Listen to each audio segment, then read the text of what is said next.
That was quite a throw by Patrick Mahomes over the weekend. Michael Lombardi, that kid's got an arm, and he's got, I'll say it, and I know that this is the highest praise you can give somebody, a Rodgers-type ability to uncork a throw on the run that you don't think he could throw from the angle that he's got or from his body positioning. In basketball, they evaluate players if they can shoot off 1 foot and they can make shots like that. That's really critical in the NBA.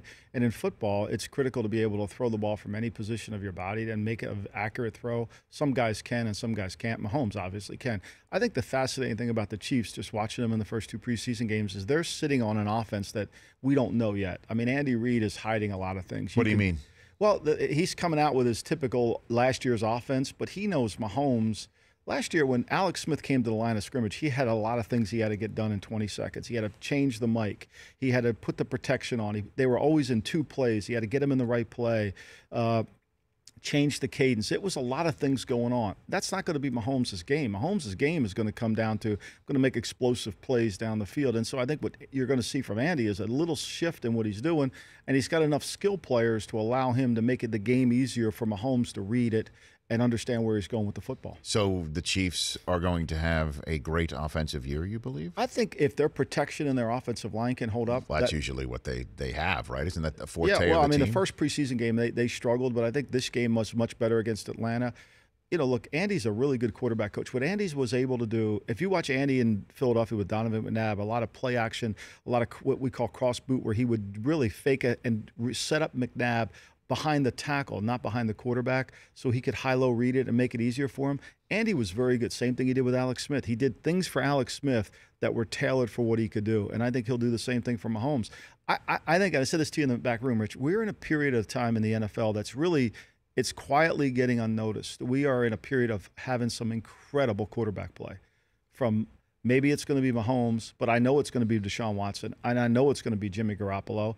It's going to be probably Derek Carr. He's going to be able to do some things. So there's so many great young quarterbacks. I think the league isn't talking about it enough. We're talking about too many other things. Bortles? You include Bortles in that? My favorite subject, Blake. Boy, you really, I mean, you both barreled that kid, and he's... I think the endowment effect's there. You know, the endowment effect in business is when you have so much invested in a player, you don't see the other side. Right. And I think that, you know, look, Blake took them to a first half against New England that was really good. And then the second half, they couldn't really finish the game off. And they're all in on Blake. But if I keep looking, if they had Deshaun Watson in Jacksonville, what would you say?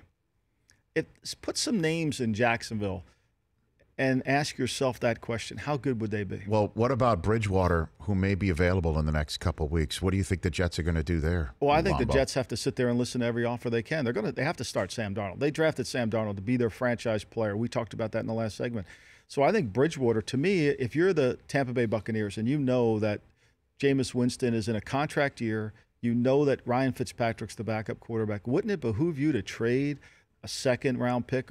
Because people often get confused. If I trade you a 2 for a player, I'm not giving you something that I'm not getting. I'm getting a player back, right? Right. If I'm getting a starting caliber quarterback who won 11 games in 2015, averaged 7.3 yards per attempt, had 4 comeback victories in his career. I mean, Teddy Bridgewater has proven that he's back to being 15 form. He's out there, he's moving around, he's throwing the ball accurately. He's done the things that he's had to do to prove to the NFL that he hasn't lost anything from 15 to now. Would you, if you're Jacksonville? I know I would if I was Jacksonville, but Jacksonville's never going to do it because of the endowment effect. They believe in they have so much invested in Blake that they can't see the other side, and I think it's going to be their Achilles heel. Who else should go for Bridgewater, you think? How about Denver? You know, I mean, we saw Case Keenum right now. I don't know where they are with Case Keenum. They hired, you know, and we know Paxton Lynch hasn't played well. He got booed over the weekend. I think Chad Kelly has played really well. You know, I think he has a chance to be a really good NFL player, young back, maybe perhaps a backup starter. So, you know, how about the New York Giants? Pat Shurmur knows Teddy Bridgewater really well. Eli Manning's towards the end. I mean, look, the Giants are going to take a lot of heat if Darnold is as good as everybody suspects. Even if Barkley. That conversation. I agree that Darnold's blossoming in the building, right in their front porch, might put some pressure on. I think Barkley's going to take some. I think Barkley's going to be great, but it comes down to the incredible conversation: do we take a quarterback or we take a running back? The Rich Eisen Show, weekdays at noon Eastern on Audience.